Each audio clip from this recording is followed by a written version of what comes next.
mon joie numéro 1. Bonjour, je suis Emilien. Aujourd'hui, nous allons parler des exposés. Je vous présente mes chroniqueurs du jour.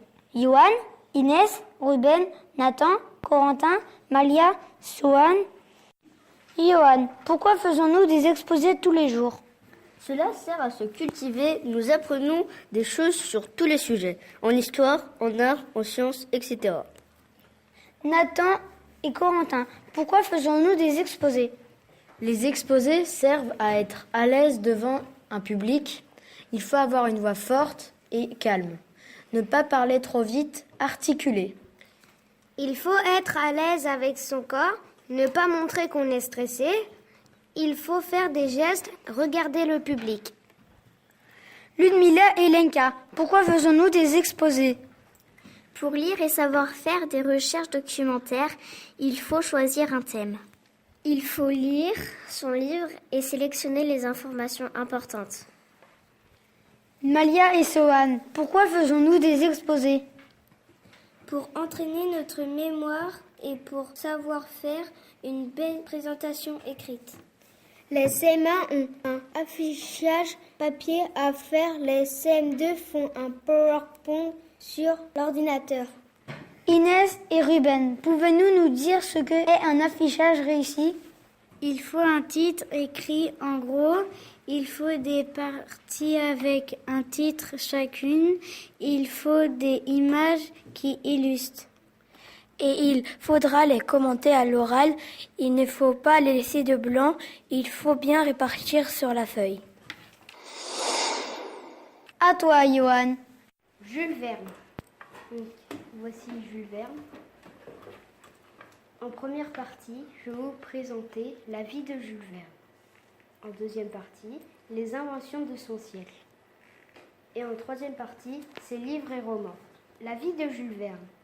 Jules Verne est né en 1828 et mort à 77 ans. Jules Verne était un écrivain. Il a écrit 62 romans, 18 nouvelles, plus de 1000 personnages. Les inventions de son siècle. Au cours de sa vie, Jules Verne assiste à l'invention du téléphone, de l'ampoule électrique et du cinéma. Il connaît la première locomotive électrique, le premier avion, la première voiture à essence. Il utilise ses inventions pour ses livres et inventera lui-même des événements comme Voyage sur la Lune, qui aura lieu en vrai 104 ans plus tard. Les voyages avec le Saint-Michel. Un jour, Jules Verne acheta un yacht et faisait 4 grands voyages avec ce bateau. Ses livres et romans. Jules Verne utilisa ses voyages sur le Saint-Michel pour ses livres ou ses romans. Les plus célèbres sont 5 semaines en ballon et le tour du monde en 80 jours. Donc ici, c'est la couverture du tour du monde en 80 jours. J'espère que mon exposé vous aura plu.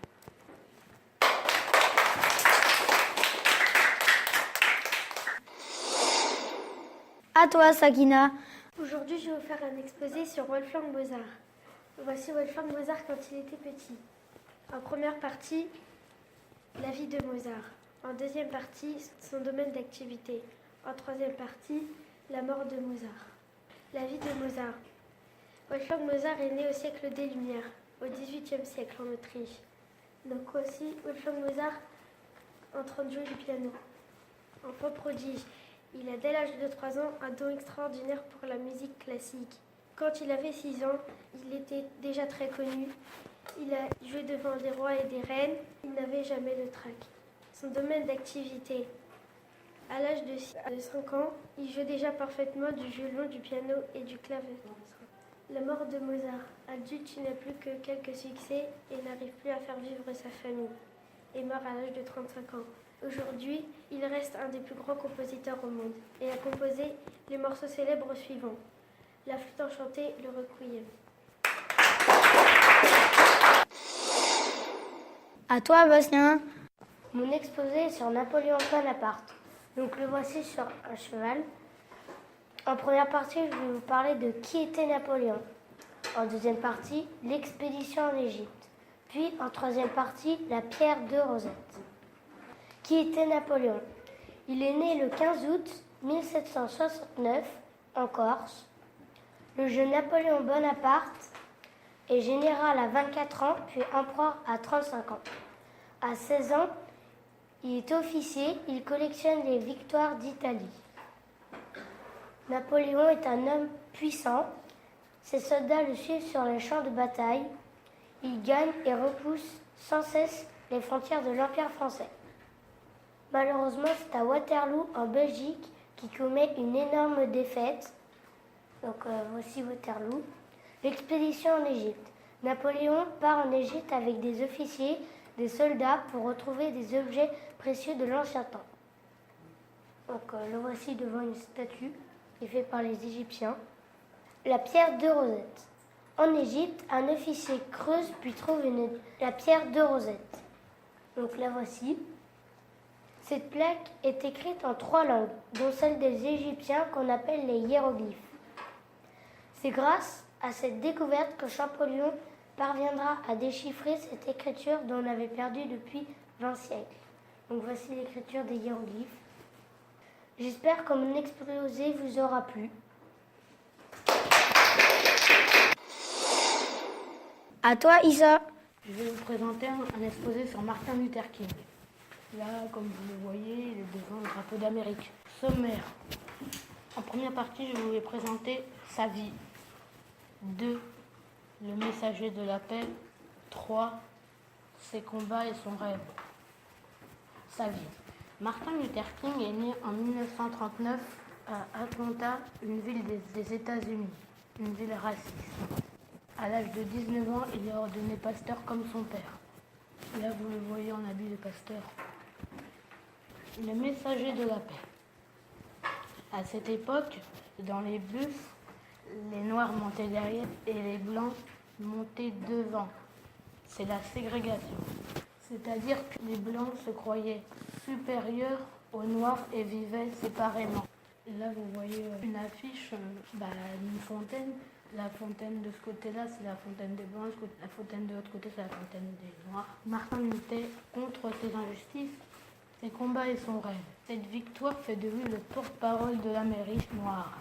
Il a fait des manifestations pour l'égalité des droits où il prononce un célèbre discours « I vote Dwayne ». Et là, vous voyez une affiche pour dire qu'il a fait un discours. Et grâce à ces manifestations, il reçoit le prix Nobel de la paix. Les Noirs ont le droit de voter. C'est la fin de la discrimination des Noirs. Il a été assassiné en 1968 à l'âge de 39 ans. En son hommage, le 3e lundi de janvier est un jour férié aux États-Unis. J'espère que vous avez bien aimé mon exposé. À toi, Lola. Les Indiens d'Amérique. En première partie, je vais vous présenter les nomades et les sédentaires. En deuxième partie, je vais vous présenter à quoi reconnaît-on les tribus. En troisième partie, je vais vous présenter quelle langue parlait-il. Et en quatrième partie, Géronimo. 1. Les nomades. Les Cheyennes, les Comanches et les Sioux sont des nomades. Ils se déplacent sous le temps et ils vivent de la chasse au bison.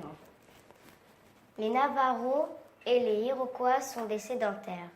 Ils pratiquent l'agriculture, l'élevage de moutons et n'ont pas besoin de se déplacer. 2. À quoi reconnaît-on les tribus?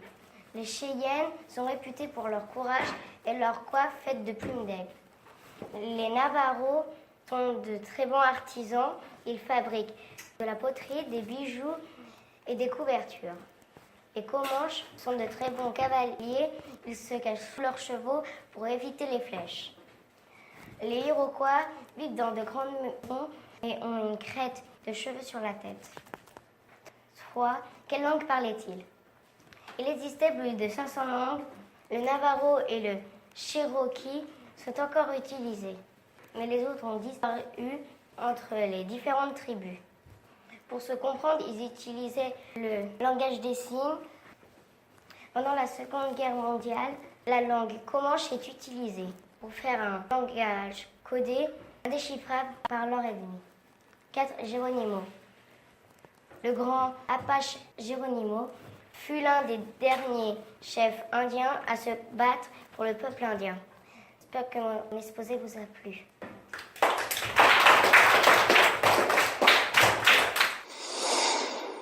À toi Margot. Bonjour, aujourd'hui je vais vous parler du premier empereur de Chine. En première partie, qui est le premier empereur? En deuxième partie, son emblème. En troisième partie, ce qu'il a construit. Et en quatrième partie, sa mort. Qui est le premier empereur de Chine? Qin Shi Huangdi est le premier empereur de Chine. Il régnait sur la Chine 220 avant Jésus-Christ. Il est né en moins 259 avant la naissance de Jésus-Christ à Mandor. Son emblème. Son emblème est le dragon, signe du courage et de la puissance. C'est pourquoi on l'appelait le roi dragon. Ce qu'il a construit. Il a fait commencer la construction de la muraille de Chine pour protéger son empire des envahisseurs. J'ai 2 petites vignettes à vous faire. Devinez combien de temps la construction de la muraille de Chine a pris. Yuan? 500 ans? Non. Corentin? 120 ans? Non. Est-ce que vous donnez votre langue au chat? Ça a duré 20 siècles. Devinez combien de kilomètres fait-elle? Corentin? 1100 km? Non. Pierre?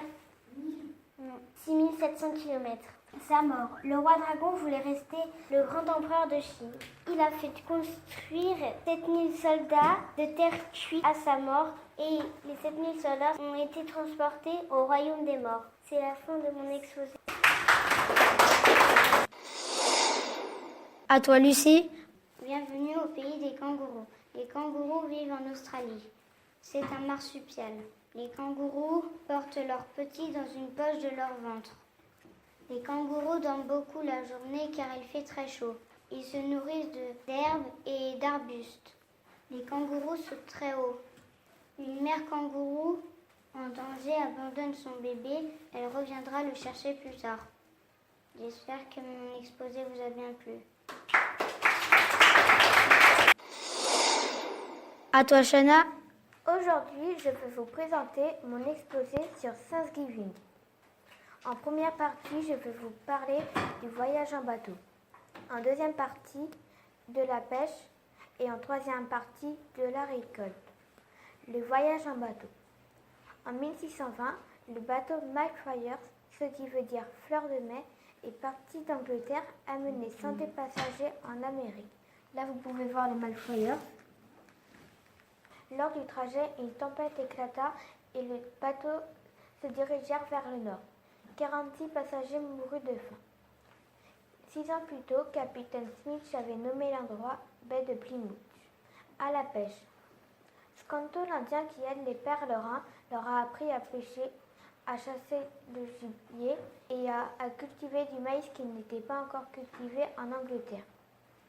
Sans l'aide de Scanto, tout le monde serait mort. Là, vous pouvez voir Scanto. La récolte. À la récolte, les enfants travaillent les dur. Ils ramassaient les citrouilles, les pois et les haricots. Les carottes comme les navets étaient appelées racines. La récolte fut excellente. Pour rendre gloire à Dieu, le gouverneur décida de fêter Thanksgiving, ce qui veut dire merci pour ses dons. Il a décidé que Thanksgiving se fêterait le 4e jeudi de novembre tous les ans. Cette année, Thanksgiving se fêtera le 23 novembre. Là, vous pouvez voir les pèlerins et les Indiens.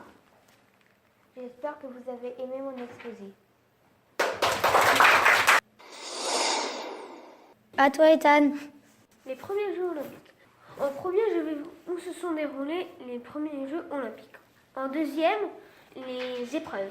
Et en troisième, ce qu'ils gagnaient. En premier, où se sont déroulés les premiers Jeux olympiques, les premiers Jeux olympiques se sont déroulés en Grèce il y a 2500 ans. 2. Les épreuves. Il y avait plusieurs sortes d'épreuves. Il y avait la marche à pied, le tir à l'arc, la gymnastique et la course de char. Ce qu'ils gagnaient. Ils gagnaient une couronne de fleurs en or. Ici, il y a une photo de la reine où se déroulait la course de char. J'espère que mon exposé vous aura plu. À plus tard sur notre radio RM1, Radio Montjoie numéro 1. Bye bye. RM1, Radio Montjoie.